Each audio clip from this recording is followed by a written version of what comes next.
21 जून पूर्णिमा से भगवान जगन्नाथ जी जो हैं वो बीमार हो गए हैं। 5 मिनट स्टोरी में कहानी मैंने आपको पिछले साल भी सुनाई थी, अब फिर सुना रही हूँ। भगवान के एक भक्त थे माधव, उनके साथ उनकी बहुत अच्छी प्रीति थी। उनका कोई दुनिया में नहीं था, वो सारा दिन घर में अकेले रहते, भगवान की भक्ति पूजा पाठ करते रहते। और माधव जो थे भगवान के दर्शन के लिए रोज़ जाते। वो जगन्नाथ भगवान के साथ खेलते भी थे, खाते भी थे, भोजन भी करते थे। एक बार उन्हें हैजा मतलब उल्टी दस्त हो गए, उन्हें डायरिया हो गया आपकी भाषा में कहूँ तो। वो बहुत बीमार हो गए, मंदिर नहीं आ पाए और उनकी स्थिति इतनी ज़्यादा ख़राब हो गई कि दिन प्रतिदिन उनकी तबीयत इतनी ज़्यादा ख़राब हो गई कि बिस्तर पर मलमूत्र जो है वो त्याग होने लगा। भगवान उनका रोज़ इंतज़ार करें पर वो नहीं आ रहे थे। तो जगन्नाथ भगवान खुद गए, देखा, उनकी सेवा करी, उन्हें कई तरह के काढ़े पिलाए।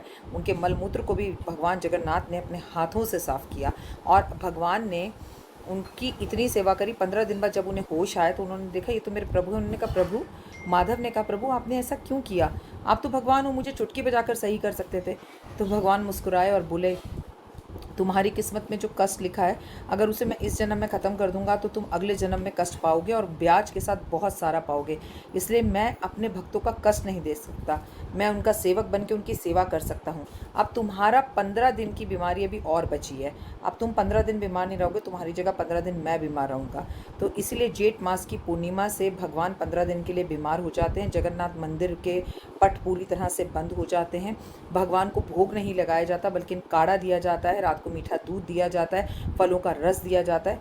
और वो ये 15 दिन चल रहे हैं। आज 5 दिन पूरे हो चुके हैं और अब 5वां दिन शुरू हो चुका है और अभी 10 दिन और बचे हैं जहां भगवान जगन्नाथ बीमार हैं और अपने इतने वर्षों बाद भी अपने भक्त के वात्सल्य में आकर, अपने भक्त के प्यार में आके प्रभु आज भी इस नियम को कंटिन्यू चला रहे हैं। जी हाँ, आप फ़ोन करके देखिए, जगन्नाथ मंदिर बंद है। अब उस दिन पट खुलेंगे जिस दिन जगन्नाथपुरी यात्रा आरंभ होगी। और ये जो भगवान को स्नान कराया जाता है, स्नान के बाद भगवान को बुखार हो जाता है, बाकायदा वैद्य आते हैं, बाकायदा डॉक्टर आते हैं, बाकायदा भगवान को काढ़े का भोग लगाया जाता है। अब ये बात उनके लिए जो कहते हैं कि भगवान नहीं है, सोचिएगा ज़रूर। कमेंट्स में जय माता दी, जय जगन्नाथ।